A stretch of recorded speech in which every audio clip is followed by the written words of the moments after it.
Welcome to Eden View Living, where we do everything home and garden.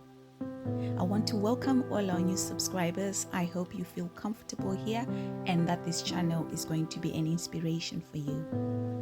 Today, I'm doing a quiet walkabout in my garden to show you what is blooming in the month of May. Hope you enjoy. Ta-da!